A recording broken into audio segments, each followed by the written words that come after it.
자, 오늘 마태복음에 있는 말씀은 예수님의 유언과 같은 말씀이다라고 말하고 있습니다. 특별히 그 가운데서 보면 18절에 보면 예수께서 나와 말씀하여 이르시되 하늘과 땅의 모든 권세를 내게 주셨으니 그러므로 너희는 가서 모든 족속을 제자로 삼아 아버지와 아들과 성령의 이름으로 세례를 베풀고 내가 너에게 분부한 모든 것을 가르쳐 지키게 하라. 볼지어다 내가 세상 끝날까지는 항상 함께 있으리라. 이렇게 말씀하셨습니다.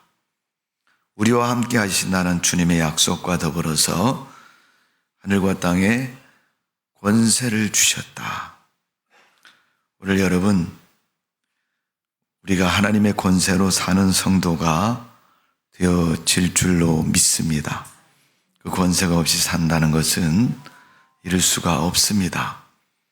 예수님께서 부활하셔서 영생이 있음을 보여주셨습니다. 눈으로 볼 때 부활하신 모습을 보니까 그 모습을 보고 사람들이 예수님이 정말 살아나셨구나 라는 것을 인정하고 증거하기 시작합니다. 그러니까 그 예수님이 살아나신 그 모습을 많은 제자들과 사람들에게 보이시고 또 나타내 보이셨습니다. 그 모습, 그 영생이 있음을 알게 하시고 또 그 성도들에게 하나님이 그 권세를 주셨다. 여러분은 세상을 살 때 무엇을 합니까? 사는 방법을 보면 각가지입니다. 사람마다 조금씩 다르겠지만은 어떤 사람은 돈의 힘으로 사는 사람이 있는가 하면 어떤 사람은 지식의 힘으로 살고 있고 어떤 사람은 자기 삶의 어떤 눈에 보이는 배경을 따라 살아가는 모습으로 살아가고 있습니다. 여러분, 권세라는 말을 보면 한문으로는 권세 권자에다 형세 세자를 사용합니다. 이는 뜻이 지배력, 왕권을 의미하는 거죠. 왕이 나라를 통치할 수 있는 권리가 있지 않습니까? 그러니까 지배력, 또 지휘권. 우리 성가대 지휘자님의 그런 지휘가 아니라 어떤 일을 진행함에 있어서 그 일을 좌로나 우로나 결정하고 또 그것을 이끌어가는 지도자와 같은 지휘권을 말합니다. 그래서 전문가라는 표현을 사용하고 있습니다. 하나님이 우리에게 주신 권세는 무슨 권세입니까? 답을 말하면 영적인 권세인 거예요. 영적인 부분에서는 우리에게 그 권세를 주셨다는 거예요. 오늘 여러분, 권세를 주신 분이 누구예요? 하나님이십니다. 그 권세의 결과가 나타나는 것은 그 권세가 행해졌을 때 그 결과가 나타나는 것이고 그 결과가 나타남에 있어서는 우리가 권세받은 자로 그 권리와 권세를 행할 수가 있어야 됩니다. 많은 사람들이 권세를 가지면 그 권세를 이용해서 자기 이득을 취합니다. 많은 사람들이 그 권세를 가지면 자기가 원하는 목적만을 위해서 사용을 합니다. 여러분, 신앙생활은 우리를 통해서 누구의 목적이 달성되어야 돼요? 하나님의 목적이 달성되어야 됩니다. 주님이 원하는 그런 일들을 결과를 얻을 수 있어야 그것이 바른 신앙의 모습인 것입니다. 또 주님이 원하는 것은 그런 걸 원하는 거예요. 여러분, 일생 동안 내가 예수를 믿고 하나님을 섬겨왔는데 그 믿음이 여러분 어떤 믿음이 최고 믿음이라고 말합니까?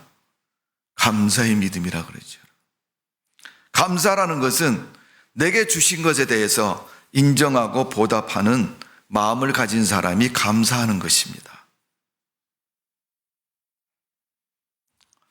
사람들은 교만하게도 그러면 내가 믿었으니까 믿음이지 내가 교회 안 나와서 봐 구원이 어디 있는가?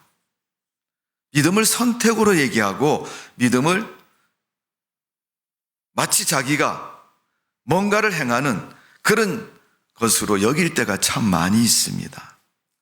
성도 여러분, 신앙의 착시나 착각을 갖지 마시기를 바랍니다. 오늘이라도 여러분, 내가 믿으니까 믿음이라고 생각하는 사람은 다음 주부터 나올 필요 없습니다. 왜? 하나님의 은혜 때문에 우리가 구원받는 것이지 내가 믿어서 구원받는 거 아닙니다. 하나님은 우리에게 믿음을 요구하시지만 그 믿음조차도 하나님이 주신 은혜라는 사실을 우리가 인정할 수 있어야 믿음이 성립되는 것이고 바른 믿음의 모습이 될 수 있는 것입니다. 신앙은 여러분, 내가 믿어서 신앙되는 거 아닙니다. 결코 여러분 우리 착각하지 말아야 됩니다. 하나님이 우리에게 주신 권세는 그 믿음의 권세를 주셨고 그 믿음으로 우리가 살아야 되고 그 믿음으로 말미암아 되어지는 일들을 말씀하고 있습니다.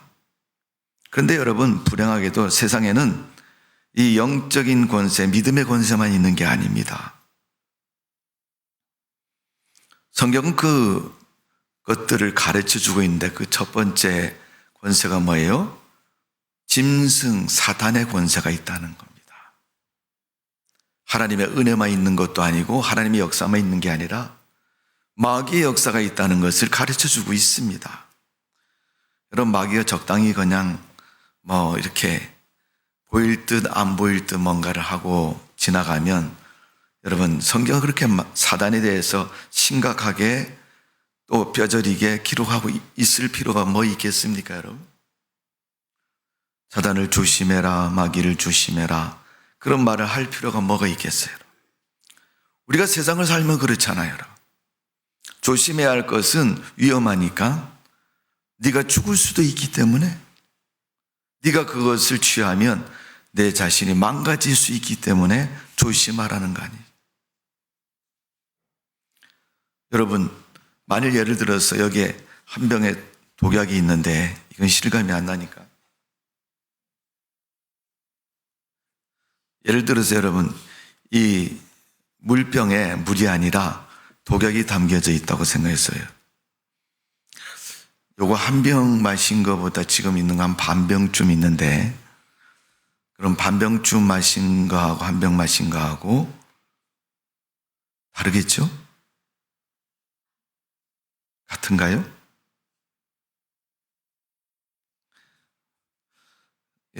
독약이 한 병 가득 있으니까 너 마셔라. 그러면 그렇게 많이 먹어갖고 살아남을 수 있어요? 그러면 반 따르고 반 병짜리를 들고 야, 이거 반밖에 안 남았으니 너 마셔라. 그러면 마셔요, 안 마셔요?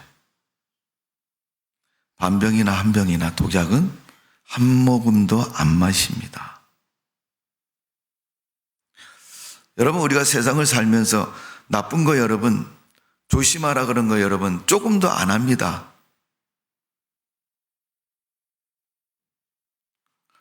성경은 우리 인간의 죄를 말할 때 그것처럼 말씀하고 있어요.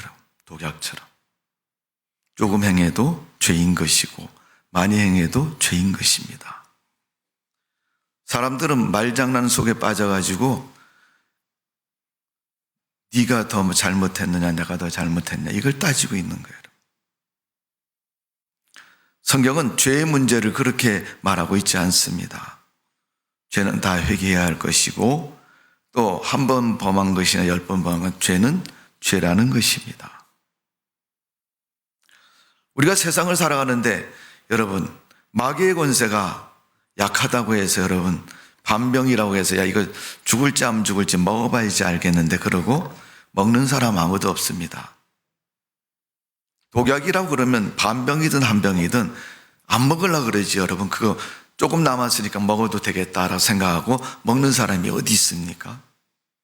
아무도 없을 것입니다. 하나님께서 사단의 권세에 대해서 말씀하실 때 그러기 때문에 하지 말라고 말씀하고 있는 것입니다. 마귀가 어떤 짓을 했는지 성경은 낱낱이 이야기를 합니다. 욥기서 1장 6절에 보면 하루는 하나님의 아들들이 와서 여호와 앞에 섰고 사단도 그들 가운데 온지라. 여러분, 하나님 앞에 서 있는 자가 다 하나님의 아들 성도나 아니면 하나님이 함께 일하는 천사나 그런 존재가 아니에요. 마귀도 그 가운데 서 있다는 겁니다. 세상에 일어나는 모든 일이 착한 일이라고 다 선한 것이 아닙니다, 여러분. 목적을 달성하기 위해서, 악한 목적을 달성하기 위해서 선한 방법을 쓰는 사람들도 있습니다. 그것처럼 여러분, 마귀는 섞여 있어서 잘 분별하지 못하도록 우리를 혼란 속에 빠뜨린다는 것입니다. 하나님이 세상을 만드셨지만 하나님의 역사만 있는 것이 아니라 세상 가운데 하나님 만든 세상임에도 불구하고 그 속에 하나님의 역사만 아닌 마귀의 역사도 섞여 있다는 사실을 우리는 기억해야 됩니다. 그러기에 그 섞여 있는 권세를 잘못 행하면, 받으면, 그 권세를 인정하면 내가 사단의 권세에 빠진다는 것입니다. 사단은 성경에 대적자, 원수, 적대자, 또 마귀라고 직접 표현되어 있는 그런 모습으로 기록이 되어 있습니다. 욥기서 1장에 있는 말씀처럼 그들 가운데 섞여 있으면 우리 다 뭐라 그러겠어요, 여러분? 다 하나님의 천사고 다 마귀면 편하잖아요, 여러분. 다 마귀면 마귀라고 그러면 끝나는 것이고 천사면 다 천사라고 그러면 끝나는 건데, 여러분, 선과 악이 같이 섞여 있기 때문에 다 악이라고 말할 수 없고 다 선이라고 말할 수 없잖아요. 항상 마귀는 그런 방법을 통해서 우리에게 역사하고 있습니다.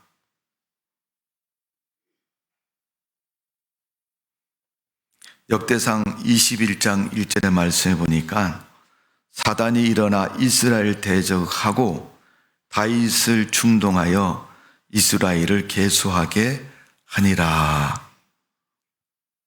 성경에 그렇게 기록되어 있습니다. 다윗이 이스라엘 왕이고 하나님의 사람입니다. 그런데도 불구하고 하나님께서 금하신 계수를 숫자 헤아리는 것을 했다는 거예요, 여러분. 근데 그 표현이 뭐냐면 사단이 일어나 이스라엘을 대적하고 다윗을 충동하여, 그렇게 기록돼요. 분별력을 잃고 이성을 잃어버리고 하나님의 뜻을 망각하게 만든 다음에 그는 자기의 방법을 실행하게 만드는 겁니다. 혼란 속에 빠뜨리기도 하고 무분별하게도 만들게 하고. 그러니까 여러분, 우리가 하나님 앞에 바른 믿음의 삶을 사는 건 참 복이 있는 삶이라고 다시 한번 감사하는 믿음이 되어져야 될 줄로 믿습니다. 여러분, 지금까지 하나님 잘 믿고 믿음 생활 열심을 다해서 달려오셨죠? 그러면 지금부터는 내가 지금까지 하나님을 믿을 수 있도록 축복하시고 도우신 하나님 앞에 감사하는 신앙을 가지십시오. 하나님이 도우심이 없으면 내가 지금까지 이룰 수가 없었습니다. 내가 이런 마음을 가지고 주님을 섬기고 교회를 다닐 수가 없었습니다. 따지고 보면 내가 하나님 앞에 책망받을 일도 많고 많은 사람들에게 손가락받을 지탄받을 일도 많이 있지만은 하나님 그것을 다 십자가에 다 하나님의 은혜로 덮어주시고 나라고 하여금 죄 없다고 인정해 주셨고 또 그 믿음의 인정함을 따라서 주님을 섬기고 교회를 다니고 주님을 믿을 수 있도록 지켜주셨다는 사실에 우리가 감사해야 되지 않겠습니까? 우리가 그런 믿음을 가지고 감사하는 성도가 되어지기를 주님의 이름으로 축원합니다. 구약성경 스가랴 3장 1절에서 5절에 보면 대제사장 여호수아는 여호와의 천사 앞에 섰고 사단은 그의 오른쪽에 서서 그를 대적하는 것을 여호와께 내게 보이시니라. 여호와께서 사단에게 이르시되 사단아 여호와께서 너를 책망하노라. 예루살렘을 택한 여호와께서 너를 책망하노라. 이는 불에서 꺼낸 그슬린 나무가 아니라 하실 때 여호수아가 더러운 옷을 입고 천사의 앞에 서 있는지라. 여호와께서 자기 앞에 선 자들에게 명령하사 그 더러운 옷을 벗기라 하시고 또 여호수아에게 이르시되 내가 네 죄악을 제거하여 버렸으니 내가 아름다운 옷을 입히리라 하시기로 내가 말하되 정결한 관을 그 머리에 씌우소서 하매 그 정결한 관을 그 머리에 씌우시며 옷을 입히며 여호와의 천사 곁에 섰더라. 여호수아의 모습이 여러분 구약의 이스라엘 백성들 가나안 땅에 들어가는 결정적인 역할을 감당했던 가나안 땅의 입성에 결정적인 일을 했던 여호수아도 그 모습이 나무에 그을린 나무처럼 시커멓게 더러워진 옷을 입고 있었다는 것입니다. 하나님께서 천사를 통해서 그 옷을 벗기고 하나님의 거룩한 옷을 입히고 그 머리에 관을 씌우시고 그를 아름답게 믿음의 사람으로 치장하시는 모습을 스가랴서에 기록하고 있습니다. 여러분. 성도 여러분, 우리는 하나님 앞에서 진실한 회개와 더불어서 죄사함을 얻고 하나님 백성으로 흰옷 입은 천사처럼 믿음의 옷을 입은 주의 백성들처럼 이 세상을 지금 살고 있는 자인 줄로 믿습니다. 그런 우리에게도 마귀의 시험과 권세가 자꾸 다가온다는. 여러분, 성경에는 이 마귀에 대해서 많은 부분을 얘기합니다. 마태복음 4장 1절에서는 시험하는 자라고 그랬고 마태복음 13장 19절에서는 악한 자라고 말합니다. 베드로전서 5장 8절은 인류의 대적자라고 말합니다. 마태복음 4장 15절에서는 하나님의 일을 파괴하는 자라고 말하고 있습니다. 요한복음 13장 2절에서는 거짓을 이끄는 유혹자라고 말하고 있습니다. 요한복음 2장 3절은 선을 대적하는 자, 욥기서 1장 11절은 육체의 병을 가져오는 자, 에베소서 2장 2절은 공중권세 잡은 자라고 표현하고 있습니다. 성도 여러분, 우리가 하나님 일을 할 때 다 하나님의 도우심 있었으면 좋겠지만 분명코 하나님의 일조차도 선한 일마저도 하나님의 거룩한 역사가 아니라 마귀가 방해하고 당신의 생각을 집어넣고 우리를 왜곡된 믿음을 만들게 하고 그리스도인이 되게 해서 그릇된 길을 가게 하는 것입니다. 오늘 그래서 하나님은 세상에는 마귀 권세가 있다라고 가르쳐주고 있는 것이고 너희가 기도하고 믿음으로 그 그릇된 것을 분별해서 하나님의 권세를 가지고 살아갈 것을 말씀하고 있는 줄로 믿습니다. 사도 바울도 복음의 위대한 하나님의 사람이지만은 이런 고백을 합니다. 데살로니가전서 2장 18절에 보면 바울이 고백하기를 나 바울은 한두 번 너희에게 가고자 하였으나 사단이 우리를 막았도다. 바울이 데살로니가 성도들에게 믿음의 사람들에게 가려고 했는데 사단이 자꾸 방해를 한다는 거예요. 바울이 못 가도록 일을 만들고 바울이 못 가도록 그 여정과 또 그 모든 일들을 마귀가 방해를 한다는 겁니다. 성도가 기도하면 여러분 기도도 방해합니다. 여러분 계시록에 보면 천사를 통해서 금양로의 성도의 눈물의 기도를 받아 하나님 보좌에 올리는데 하나님 그 눈물의 기도를 받으시고 그에게 응답을 허락해 주시는데 그 일을 방해를 한다는 거죠. 지연시키고 잘못된 것으로 알게 하고. 오늘 여러분 예수님은 마침내 그리스도의 권세 앞에 멸망지옥 고통 속에 당하는 그런 마귀의 권세를 이기도록 우리에게 허락해 주셨습니다. 오늘 절대 여러분 세상으로부터 들려오고 악으로부터 들려오고 사단으로부터 들려오는 그 그릇된 권세 앞에 착각하지 말고 믿음으로 하나님의 은혜로 분별하시고 하나님의 권세로 사는 성도가 되시기를 주님의 이름으로 축복을 드립니다. 자, 오늘 본문 18절을 보세요, 여러분. 예수께서 나와 말씀하여 이르시되 누가 말씀해? 예수님이 말씀하셨어요. 어떤 분이요? 십자가에 죽으신 예수님 부활하셔서 많은 사람들에게 말씀하신 거예요. 하늘과 땅의 모든 권세를 내게 주셨으니 예수님께서 하늘과 땅의 모든 권세를 가지셨어요. 그리고 그 권세를 어떻게 해요? 그 백성들에게 기름 부어 주신 거예요. 성령과 더불어서. 그래서 사도행전 1장 8절은 오직 성령이 너에게 임하시면 예루살렘 사마리아 땅끝까지 이르러 내 증인이 되리라. 하늘과 땅의 성령의 권세와 더불어서 하나님의 그 권세를 기름 부어 주신다 그랬어요. 능력을 주신다고 말씀하셨습니다. 그러니까 우리는 하나님의 사람으로서 하나님의 권세를 가지고 살아가야 됩니다. 그 예수님의 권세가 어떤 권세인가를 성경은 몇 가지로 말씀을 드리고 있습니다. 자세한 건 여러분, 제가 성경에 이미 주보에 기재를 해드렸는데 자세히 기도하면서 읽어보십시오. 고린도전서 15장 13절에서 16절에 보면 그리스도의 부활로 그리스도 안에서 성도는 사망을 이기고 다시 살아난다 그랬어요. 생명의 권세가 성도에게 있는 것이고 그 권세는 예수님의 부활의 권세고 그 권세로 우리가 믿음을 가지고 살아간다는 것입니다.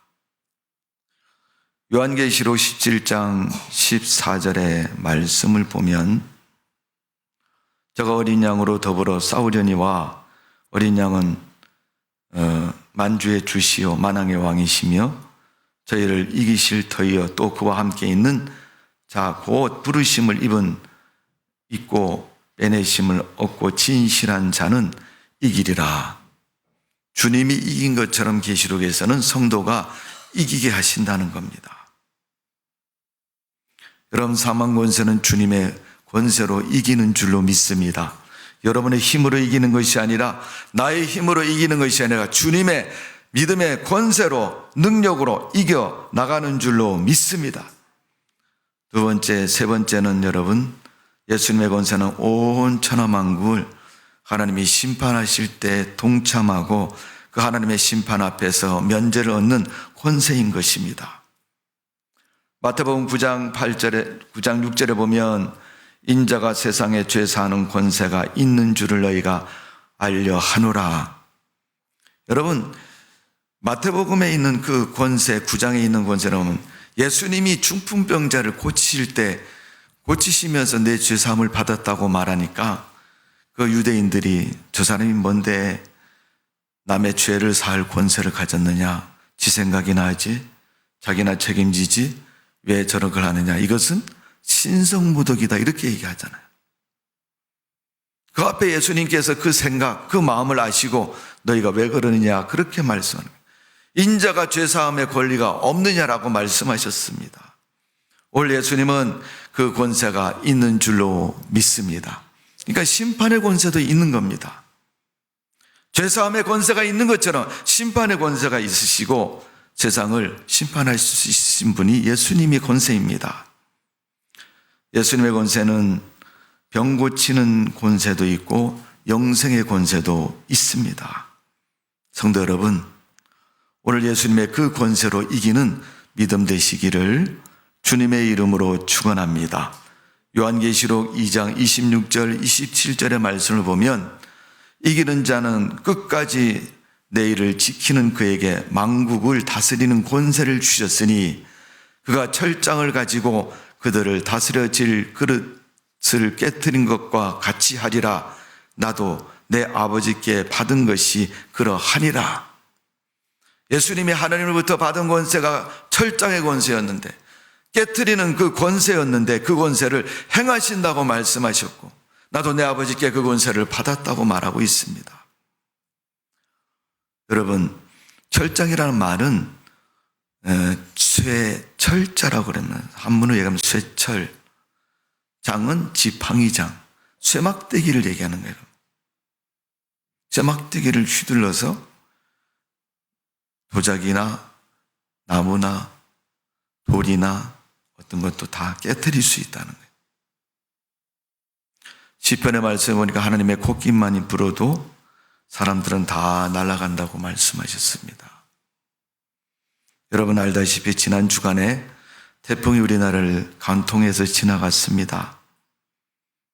준비한다고 날을 치고 또 국제적인 행사까지도 다 취소했지만은 적지 않은 피해가 발생한 모습을 볼 수가 있습니다. 오늘 여러분, 하나님의 역사는 어느 역사인가를 우리가 눈으로 목격했고 또 몸으로 겪은 한 주간이었습니다. 만약 하나님의 그런 역사처럼 세상을, 죄악을 심판하신다면 과연 여러분, 잘못을 하고도 죄를 범하고도 그 앞에서 남을 수 있는 사람이 누가 있겠습니까?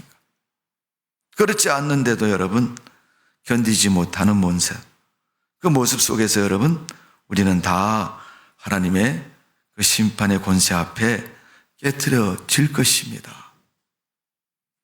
오늘 여러분, 우리 성도들이 그런 모습 되지 않기로 해서 하나님은 그리스도의 권세로 살라고 말씀하고 있는 겁니다.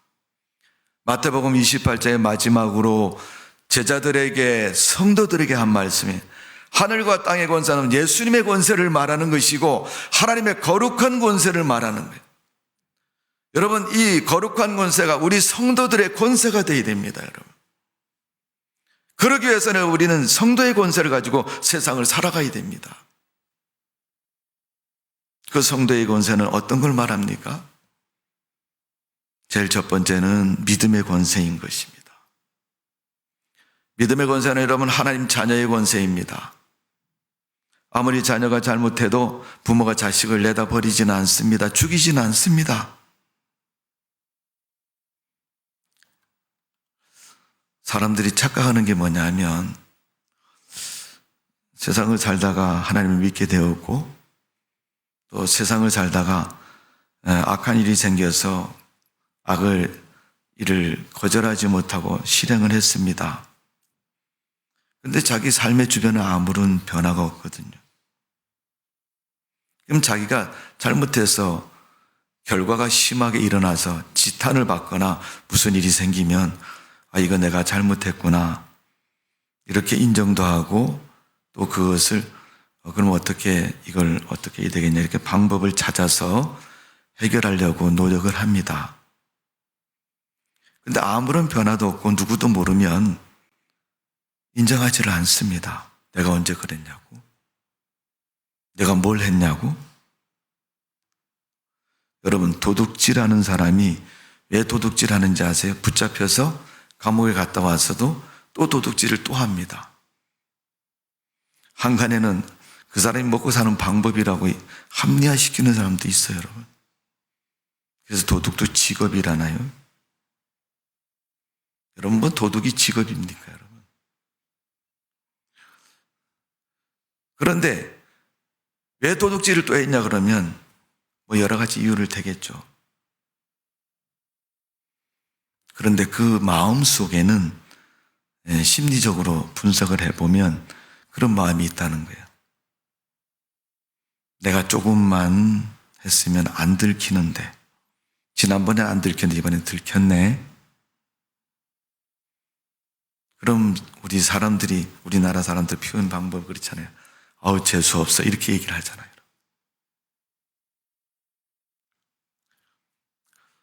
도둑질을 계속 반복적으로 또 도둑질하다 붙잡혀서 감옥 가서 옥살이를 하고 나와도 도둑질하는 이유는 안 들켰기 때문에 계속 한다는 것입니다.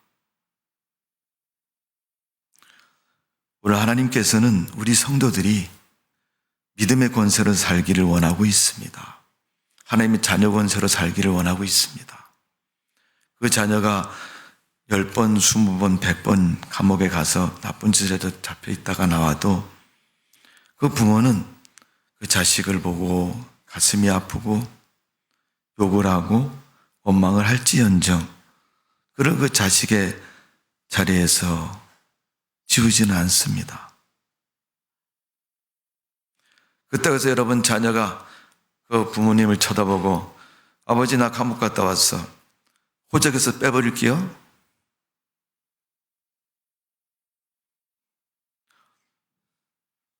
그렇게 말할 수는 있지만 그 말을 듣는 부모의 마음은 어떻겠습니까, 여러분?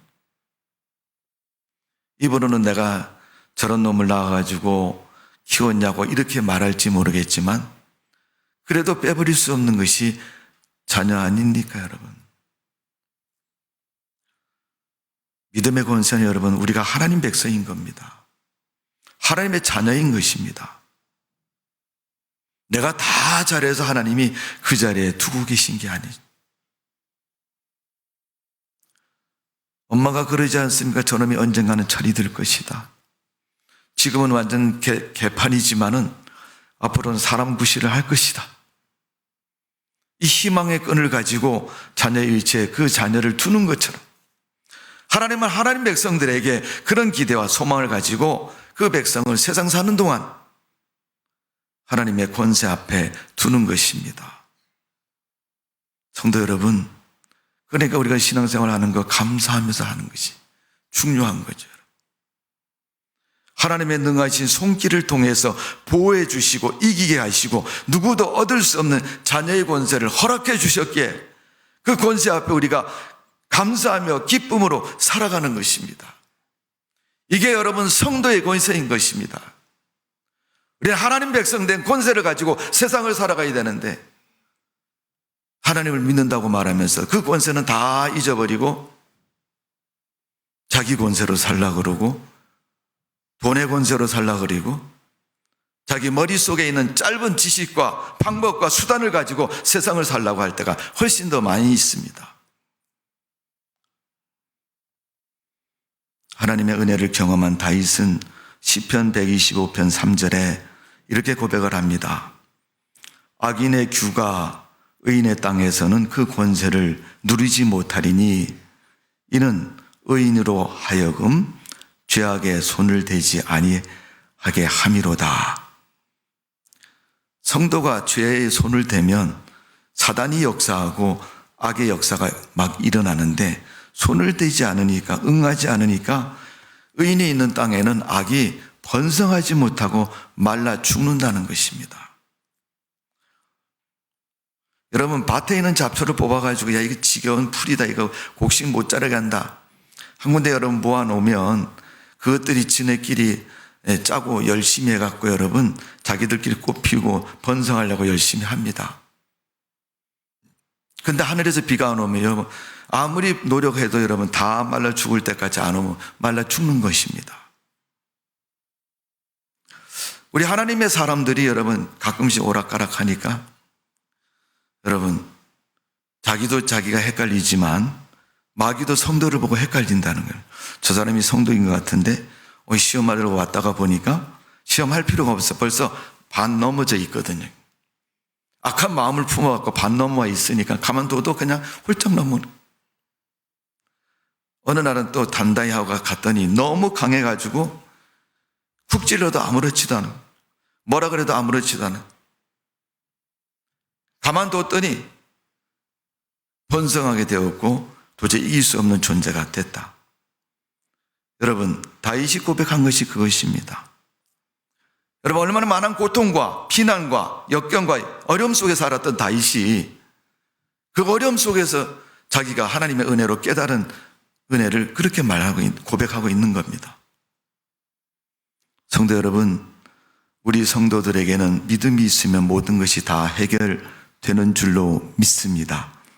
우리가 다 믿음만 있으면 하나님이 우리에게 그 믿음의 권세를 통해서 하나님 자녀의 권세를 충분히 또 분명하게 인정하시고 그 권세로 세상을 이기도록 역사해 주시는 줄로 믿습니다. 여러분, 믿음의 권세를 놓지 마십시오. 두 번째, 무슨 권세로 살아야 성도의 권세입니까? 영적인 권세로 살아야 돼요. 영적인 권세라면 영혼을 먼저 생각하는 거예요, 여러분. 에베소서 6장 10절에 우리의 싸움은 어둠의 주관자들과 악한 영에 대함이라고 말하고 있어요. 어둠을 주관하고 악한 영이라는 것은 죄악을 말하기도 하고 사단의 권세를 말하기도 하고 악을 말하기도 합니다. 이건 신앙과 정반대되는 걸 말하는 겁니다. 그러니까 성도는 하나님의 은혜를 따라 살고 말씀을 따라 살고 하나님이 인도하는 그 인도를 따라 살아야 되는데 자꾸만 그것을 아니면 여러분 마귀가 가는 길로 또 악이 가는 길을 자꾸 동참하게 되고 넘어지게 되어 있는 것입니다. 오늘 여러분 본문 말씀 가운데서 보면 주부에 보면 누가복음 10장 19절에 보면 내가 너에게 뱀과 정갈을 밟으며 원수의 모든 능력을 제어할 권세를 주셨으니 너희를 해할 자가 결코 없으리라. 여러분, 뱀과 정관을 다 피하지 여러분 밟지 않습니다. 그래도 밟아도 여러분 해를 받지 않고 이길 능력을 하나님이 허락해 주신다고 말씀하고 있는 겁니다. 오늘 여러분 영적인 권세를 가진 자의 모습이고 영적인 권세를 가진 자의 삶이 되는 것을 볼 수 있습니다. 야고보서 4장 7절은 마귀를 대적하라 그리하면 너희가 피하리라. 오늘 영적 권세를 가진 사람은 우리 영적인 부분에서 다가오는 마귀의 권세를 대적하는 사람이고 죄악의 권세를 대적하는 사람이고 악한 세상을 대적하는 사람들입니다. 그래서 그렇게 사는 사람이 영적인 권세를 가진 사람인 겁니다. 육신의 것만 생각하고 타협을 하고 적당히 살아가면 영적인 권세를 잊어버리는 겁니다. 오늘 하나님 우리가 영적인 권세를 가지고 살기를 원하고 계시는 줄로 믿습니다. 여러분 영적인 권세를 가지고 세상을 이기는 성도가 되시기를 주님의 이름으로 축원합니다. 하나님의 권세로 이기시고 믿음의 권세로 이기시기를 바랍니다. 마지막 성도가 가져야 할 권세는 천국의 권세입니다. 누가 뭐래도 나는 죽음은 천국이요 하나님 나라요 주의 백성이요 천국의 백성이라는 사실을 우리는 분명히 기억해야 됩니다. 천국의 권세는 승리자의 권세요 기쁨의 권세요 하나님 나라의 권세인 것입니다. 오늘 천국의 권세는 죄에서 회개한 자가 얻는 권세이고 사망에서 부활의 신앙을 가진 자가 얻는 권세입니다. 하나님을 믿고 믿음으로 사는 사람이 하나님의 천국의 권세를 얻을 수가 있는 줄로 믿습니다. 오늘도 여러분의 믿음과 삶이 그런 권세로 승리하는 성도가 되시기를 주님의 이름으로 축원합니다. 기도하겠습니다. 아버지 하나님, 하늘의 권세를 갖게 해주시고 천국의 권세를 갖게 해주시고 믿음의 권세로 세상을 살고 이길 수 있도록 은혜를 베풀어 주옵소서. 오늘도 주님의 그런 뜻에 합당한 모습으로 승리할 줄로 믿사오며 하늘의 권세로 이기는 저희가 되게 해 주옵소서. 권세도 하나님의 권세요 주신 자도 하나님의 권세입니다. 우리가 하나님의 권세를 받아서 믿음의 권세로 이길 수 있도록 은혜를 베풀어 주옵소서. 예수님의 이름으로 기도하옵나이다. 아멘.